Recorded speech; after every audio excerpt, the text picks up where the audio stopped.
Find trending sarees at lower prices on Meesho. Download now.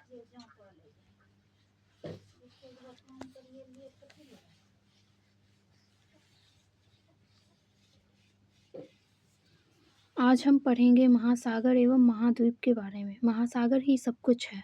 यह पृथ्वी के 7/10वें भाग पर व्याप्त है।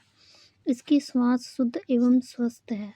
यह विस्तृत निर्जन स्थल है जहाँ मानव कभी अकेला नहीं हो सकता, क्योंकि यहाँ वह जीवन का अपने आसपास ही अनुभव करता है।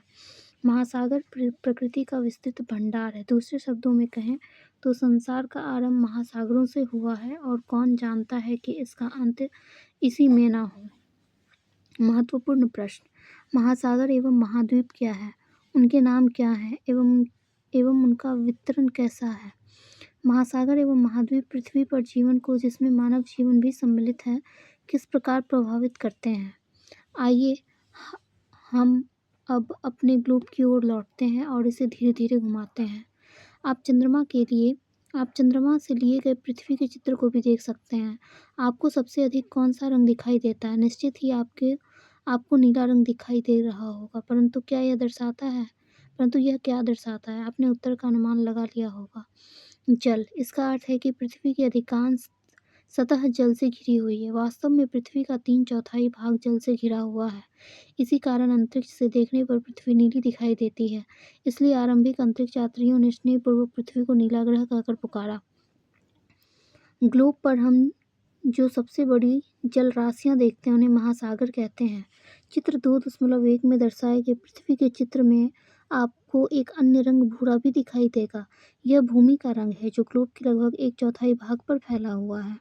भूमि के एक बड़े भाग को भूखंड कहते हैं एवं भूमि के एक बड़े निरंतर विस्तार को महाद्वीप कहा जाता है।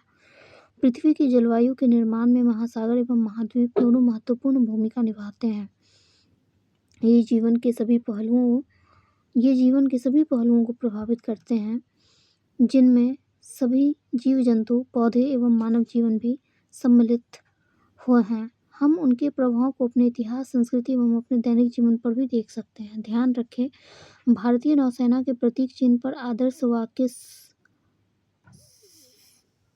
समनो वरुणः अंकित है, जिसका अर्थ है, हे वरुण, हमारे लिए कल्याणकारी हो। यह महासागर, आकाश तथा जल से संबंधित वैदिक देवता वरुण की स्तुति है। शमनो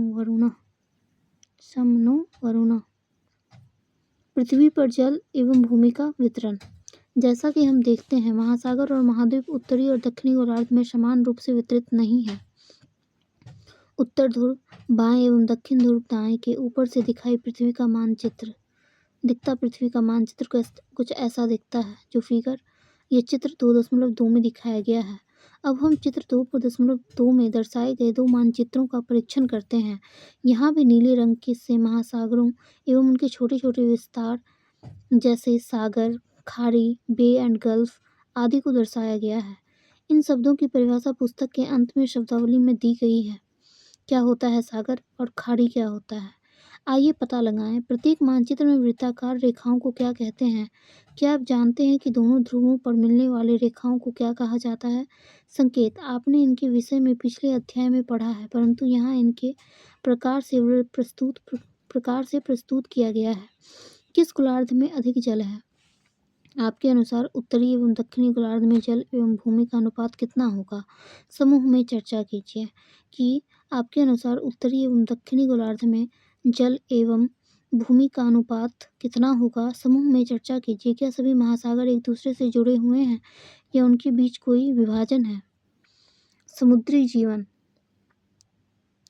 जिसमें दिख रहा है समुद्री एनीमोन पर तारामीन, उसके बाद शार्क, उसके बाद स्पर्म ड्वेल माँ एवं शिशु, डॉल्फिन, उष्णकटिबंधीय बहुरंगी मछलियों के साथ सतही प्रवाल भित्ति, उसके बाद है बोनेयर समुद्री टर्टल, उसके बाद है एम्परर पेंगुइन, उसके बाद है शैवाल।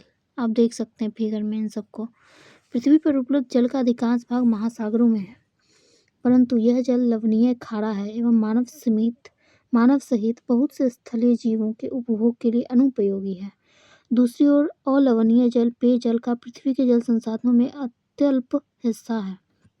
यह हिमनद, ग्लेशियर, नदियों, झीलों, वायुमंडल एवं भूमिगत जल के रूप में व्याप्त है। जब पृथ्वी पर जल प्रचुर मात्रा में उपलब्ध है, फिर भी जल की कमी अथवा जल संकट की इतनी चर्चा क्यों सुनाई देती है? जल संरक्षण के कौन-कौन से उपायों से आप अवगत हैं? इनमें से किसका उपयोग आपने अपने घर, विद्यालय, गांव, उपनगरों एवं नगरों में होते देखा है? महासागर पृष्ठ 32 पर दिखाए गए चित्र 2.3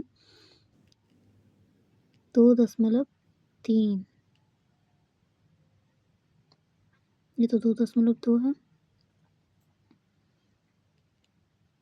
2.3 में जो दिखाया गया विश्व के मानचित्र में हम अच्छा यहाँ नीचे है 2.3 इसमें तो कह रहा है कि पृथ्वी 32 में दिए गए चित्र 2.3 में विश्व के मानचित्र में हम 5 महासागरों प्रशांत महासागर देख सकते हैं आप लोग, प्रशांत महासागर, अटलांटिक महासागर, हिंद महासागर, आर्कटिक महासागर एवं दक्षिणी अथवा अंटार्कटिका महासागर को देखते हैं।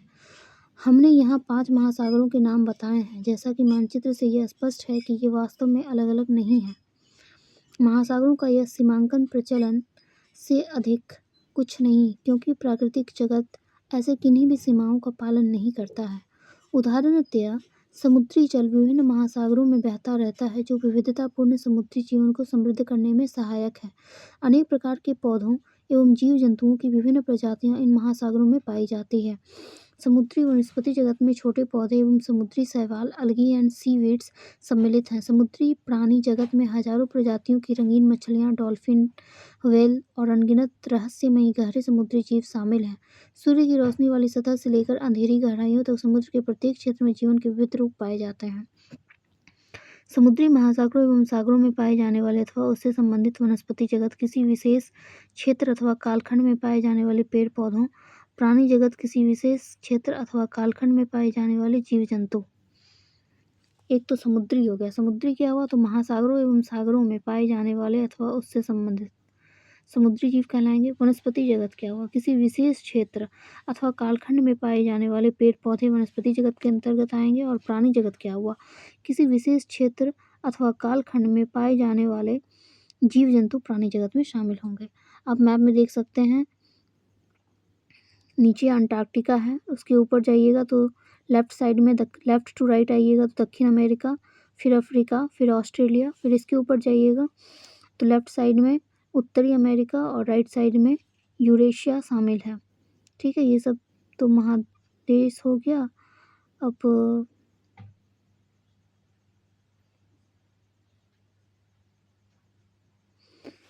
अब कहाँ कहाँ पे महासागर उपलब्ध है वो देखिए। नीचे दक्षिणी महासागर है, ऊपर जाइएगा हिंद महासागर राइट साइड में, उसके राइट से हिंद महासागर के भी राइट साइड में प्रशांत महासागर, हिंद महासागर के लेफ्ट साइड में आप देख सकते हैं अटलांटिक महासागर, उसके भी लेफ्ट में प्रशांत महासागर ही है, गोल है ना पृथ्वी हमारा, उसके ऊपर है आर्कटिक महासागर। 5 महासागरों, उनकी पारंपरिक सीमाओं और महाद्वीपों को प्रदर्शित करता हुआ विश्व का मानचित्र है यह। आइए पता लगाएं।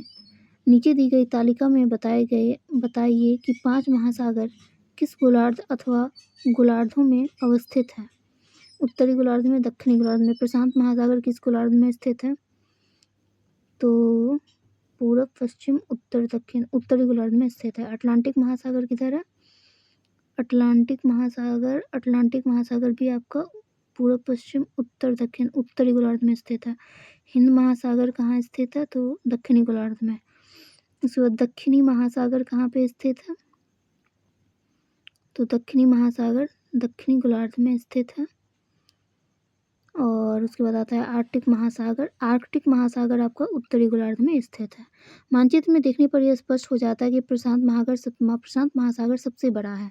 दूसरा सबसे बड़ा महासागर अटलांटिक है। हिंद महासागर तीसरे स्थान पर है। सबसे बड़ा महासागर प्रशांत महासागर है, दूसरा सबसे बड़ा महासागर अटलांटिक महासागर है। उसके बाद हिंद महासागर तीसरे स्थान पर है, जबकि दक्षिणी महासागर चौथे स्थान पर है। सबसे छोटा महासागर जो है वह आर्कटिक महासागर है, जो कि उत्तरी गोलार्ध में स्थित है। अब ध्यान रखें, जैसा कि महासागरों के मानचित्र से स्पष्ट है कि हिंद महासागर का विस्तार उत्तर में एशिया, पश्चिम में अफ्रीका, पूर्व में ऑस्ट्रेलिया एवं दक्षिण में दक्षिणी महासागर तक है। ठीक है, जैसा कि महासागरों के मानचित्र से स्पष्ट है कि हिंद महासागर का विस्तार उत्तर में एशिया, पश्चिम में अफ्रीका, पूर्व में ऑस्ट्रेलिया एवं दक्षिण में दक्षिणी महासागर तक है। भारत के दोनों ओर हिंद महासागर के दो भाग दिखाई देते हैं, पश्चिम में अरब सागर और पूर्व में बंगाल की खाड़ी। हिंद महासागर के दो भाग दिखाई पड़ते हैं। भारत के दोनों ओर हिंद महासागर के दो भाग दिखाई पड़ते हैं, पश्चिम में अरब सागर एवं पूर्व में बंगाल की खाड़ी। आप देख सकते हैं अरब सागर में ही लक्षद्वीप समूह है और बंगाल की खाड़ी में अंडमान और निकोबार द्वीप समूह स्थित है। ठीक है, उसके बाद आता है यही चित्र है 2.4 चित्र में आप देख सकते हैं जैसा कि भारत का यह मानचित्र चित्र 1.6 जैसा ही है, किंतु उसमें अरब सागर व बंगाल की खाड़ी को दर्शाया गया है। साथ में इसमें भारत के दो प्रमुख द्वीप समूहों को भी दर्शाया गया है।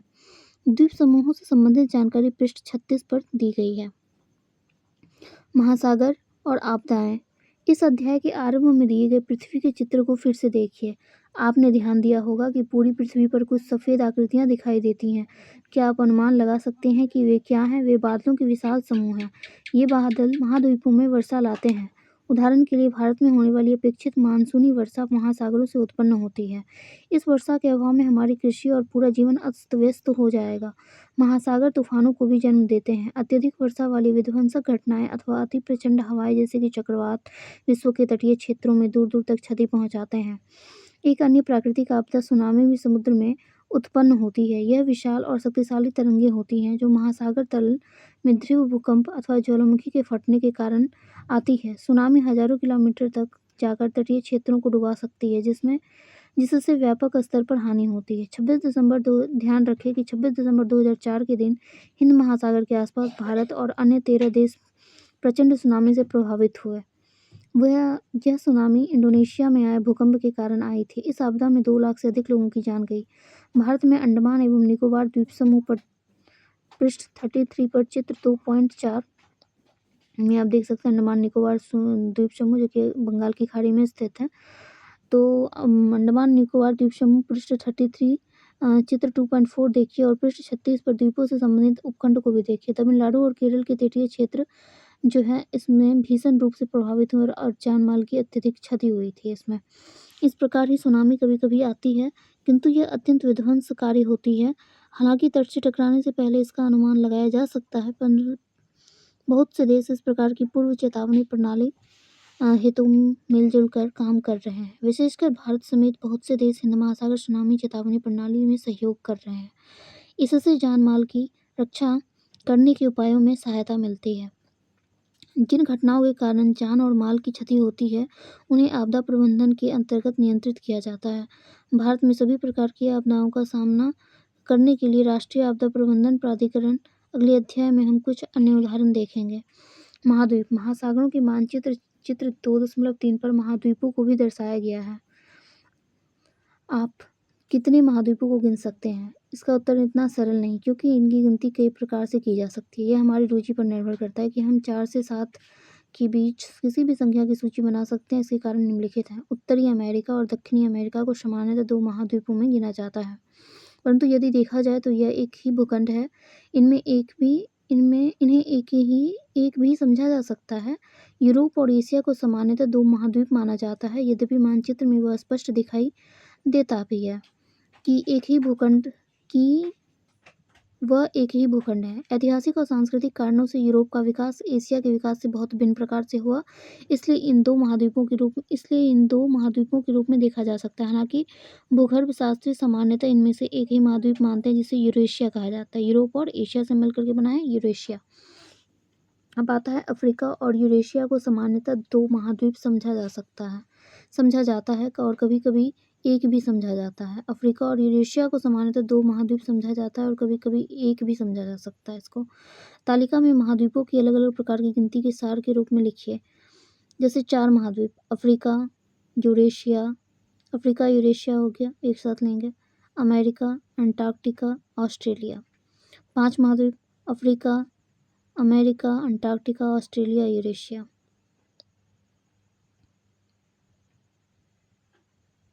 अच्छा, अफ्रीका यूरेशिया को इसमें अलग अलग कर दिया गया। उसके बाद 6 महाद्वीप में अफ्रीका आ जाएगा, यूरेशिया, उसके बाद अंटार्कटिका, ऑस्ट्रेलिया, यूरेशिया, उत्तरी अमेरिका, अमेरिका था, अब इसको अमेरिका को 2 भागों में डिवाइड कर दिया गया। इसमें 6 महाद्वीप जब बोलेंगे तो उत्तरी अमेरिका और दक्षिणी अमेरिका, और हो जाएगा अफ्रीका, अंटार्कटिका, ऑस्ट्रेलिया, यूरेशिया। सो 7 महाद्वीप में यूरेशिया को डिवाइड करेंगे, अफ्रीका, अंटार्कटिका, अफ्रीका हो जाएगा, अंटार्कटिका हो जाएगा, ऑस्ट्रेलिया हो जाएगा, एशिया, उत्तरी अमेरिका, दक्षिणी अमेरिका, यूरोप हो जाएगा। ठीक है, व्यवहारिक रूप से 7 महाद्वीपों की अंतिम सूची को ही व्यापक रूप से अपनाया और प्रयोग में लाया जाता है। 7 महाद्वीप को ही लाया जाता है व्यापक प्रयोग में।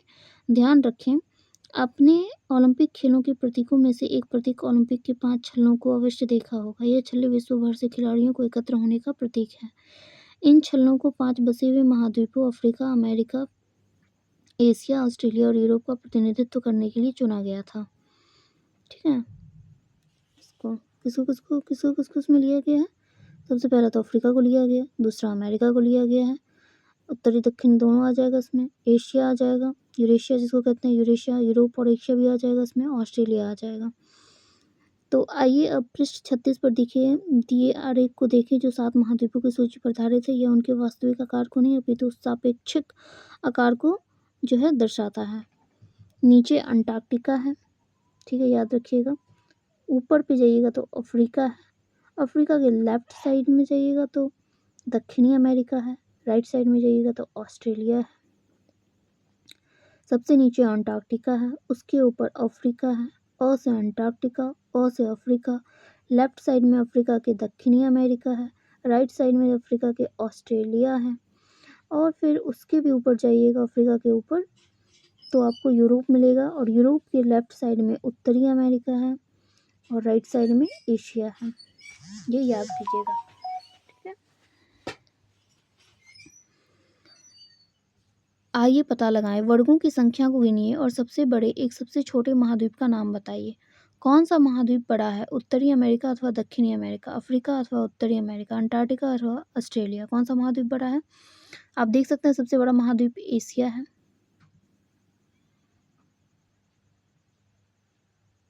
ठीक है।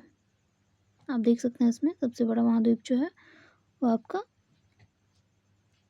अच्छा, इसमें पूछ रहा है कि अच्छा कौन सी संख्या को गिनिए, अच्छा वर्गों की संख्या को गिनिए और सबसे बड़े एवं सबसे छोटे महाद्वीप का नाम बताइए। अच्छा, ये पहला क्वेश्चन है, तो इसमें सबसे बड़ा एशिया हो जाएगा और सबसे छोटा जो है वो आपका ऑस्ट्रेलिया हो जाएगा। एशिया सबसे बड़ा है और ऑस्ट्रेलिया जो है वह सबसे छोटा है। इसमें 3, 3, 6, 7, 8 वर्ग बना हुआ है। इसमें अंटार्कटिका में 3, 3, 6, 7, 8, 9, 10, 11, 12, 13। अच्छा, ऑस्ट्रेलिया सबसे छोटा है और एशिया सबसे बड़ा है। कौन सा महाद्वीप बड़ा है? उत्तरी अमेरिका अथवा दक्षिणी अमेरिका? उत्तरी अमेरिका बड़ा है अथवा दक्षिणी अमेरिका बड़ा है? कौन सा महाद्वीप बड़ा है बताइए, गिन के बताना है। तो इसमें स्क्वायर देख लेते हैं पहले, 1 2 3 4, 1 2 3 4, 4 चौके 16, एक 17 है इसमें। उसके बाद इसमें 1 16 है स्क्वायर। उसके बाद दक्षिणी अमेरिका में, उत्तरी अमेरिका में 16 स्क्वायर है, 16 एक 17 स्क्वायर है, जबकि दक्षिणी अमेरिका में 3 और 1 2 3 4 5 6 6 18 है, मतलब दक्षिणी अमेरिका आपका बड़ा है, दक्षिणी अमेरिका बड़ा है। अफ्रीका अथवा उत्तरी अमेरिका कौन सा बड़ा है? अफ्रीका अथवा उत्तरी अमेरिका कौन सा बड़ा है? अफ्रीका बड़ा है। अंटार्कटिका अथवा ऑस्ट्रेलिया, अफ्रीका अथवा उत्तरी अमेरिका कौन सा बड़ा है? तो अफ्रीका बड़ा है। उसके बाद अंटार्कटिका अथवा ऑस्ट्रेलिया, आप देख सकते हैं अंटार्कटिका अथवा ऑस्ट्रेलिया में कौन सा बड़ा है? अंटार्कटिका बड़ा है। आरेख में यूरोप और एशिया को एक ही रंग से भरिए और उसे यूरेशिया नाम दे दीजिए। यूरोप और एशिया को एक ही कलर से भरना है और उसको नाम दे देना है, यूरेशिया नाम दे देना है। उसके आकार की तुलना दक्षिणी अमेरिका से कीजिए। दक्षिणी अमेरिका से करेंगे तो भी हमारा यूरेशिया ही बड़ा होगा, दक्षिणी अमेरिका हमारा छोटा हो जाएगा। छोटे महाद्वीप से लेकर बड़े महाद्वीप तक की सूची बनाइए, छोटा से लेकर बड़ा बनाना है। सबसे छोटा तो ऑस्ट्रेलिया दिख रहा है हम लोगों को।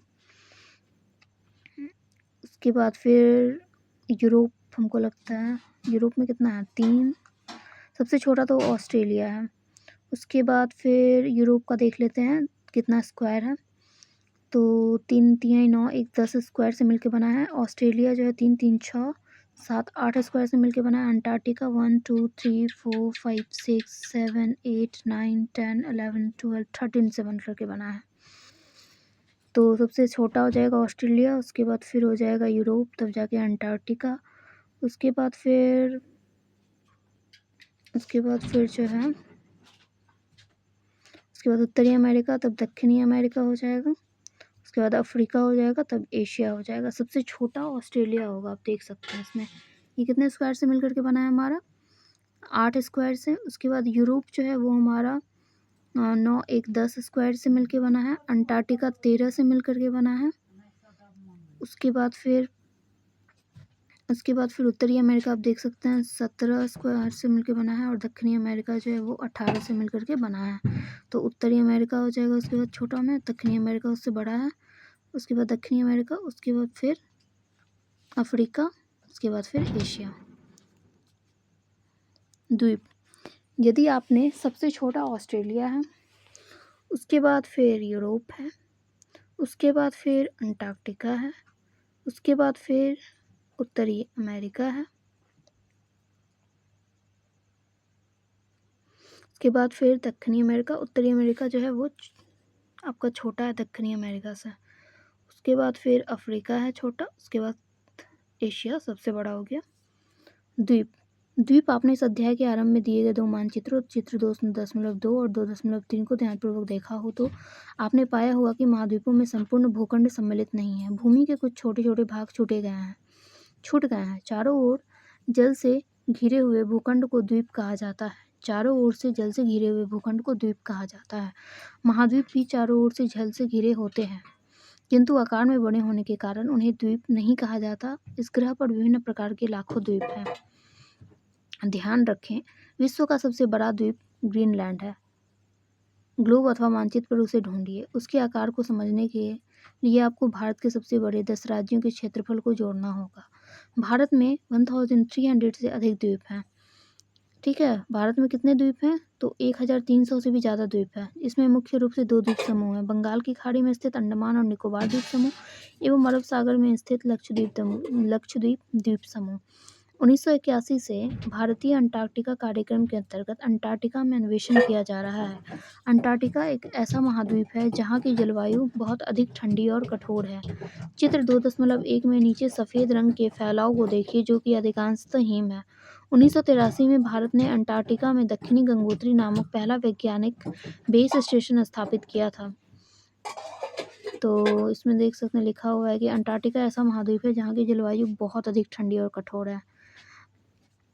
चित्र 2.1 में नीचे सफ़ेद रंग के फैलाव को देखिए जो कि अधिकांशतः हिम है। 1983 में भारत ने अंटार्कटिका में दक्षिण गंगोत्री नामक पहला वैज्ञानिक बेस स्टेशन स्थापित किया था। बाद में 2 और बेस स्टेशन स्थापित किए गए। इस सुदूर प्रदेश में भारतीय वैज्ञानिकों के लगभग 40 दलों ने विशेष रूप से जलवायु और पर्यावरण के विकास पर शोध कार्य किए हैं। वैज्ञानिकों के रहने के लिए यहाँ बने आवास में एक पुस्तकालय और यहाँ तक कि डाकघर भी है। महासागर और जीवन, महासागर और महाद्वीप पर्यावरण के अति आवश्यक भाग हैं। भले ही हम ध्यान ना दें पर ये हमारे जीवन के अधिकांश पक्षों को प्रभावित करते हैं। हमने उल्लेख किया है कि महासागरों से महाद्वीपों पर वर्षा होती है। महासागरों से महाद्वीपों पर वर्षा होती है। ये पृथ्वी के जलचक्र का भाग है जिसे आप आगे विज्ञान में पढ़ेंगे। उदाहरणार्थ, महासागरों के बिना वर्षा नहीं होगी तो पृथ्वी मरुस्थल बन जाएगी। यह भी ध्यातव्य है कि दुनिया भर की आधी ऑक्सीजन महासागर का वनस्पति जगत उत्पन्न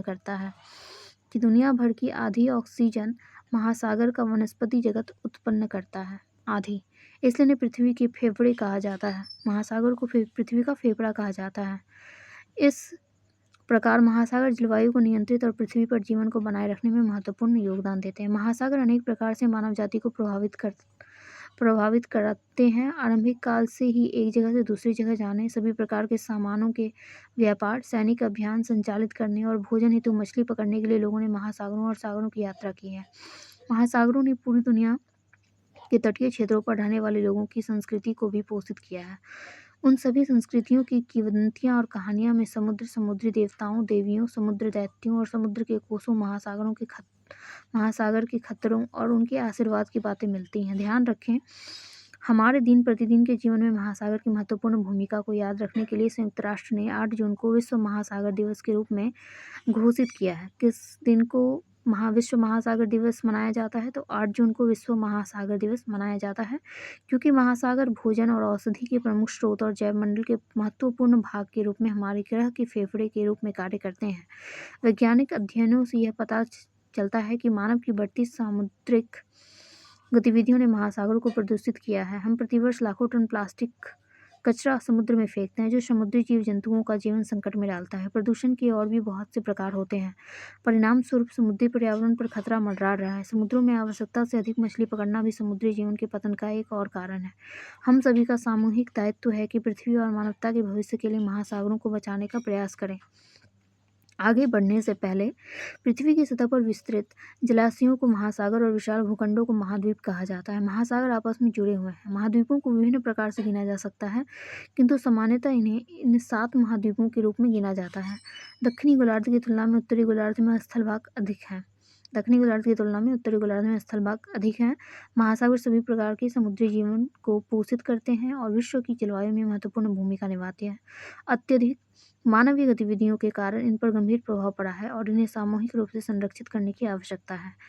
प्रश्न, क्रियाकलाप और परियोजना। निम्नलिखित शब्दों की व्याख्या कीजिए। महाद्वीप किसे कहते हैं? महासागर के महाद्वीप उनको कहेंगे जो चारों तरफ से सागर से क्या कहता है, नदी जल से घिरा हो। महासागर तो खुद ब खुद जल होता है, ऐसा जो ढेरों सारे सागरों से मिलकर बना हो। महासागर द्वीप जो महाद्वीप जो ढेर सारे द्वीपों से मिलकर के बना हो। द्वीप जो चारों तरफ जलों से घिरा हो, उसको द्वीप कहेंगे। मानचित्र बताइए। इस अध्याय में दिए गए मानचित्र को देखे बिना अपने हाथ से कागज पर महाद्वीपों का मानचित्र बनाइए और इनमें रंग भरिए। इसके बाद इस अध्याय में दिए गए महासागरों और महाद्वीपों के मानचित्र के साथ इसकी तुलना कीजिए। आइए करके देखें। नीचे दिए गए विश्व के मानचित्र में सभी महाद्वीपों और महासागरों के नाम लिखिए, कहाँ पे कौन है।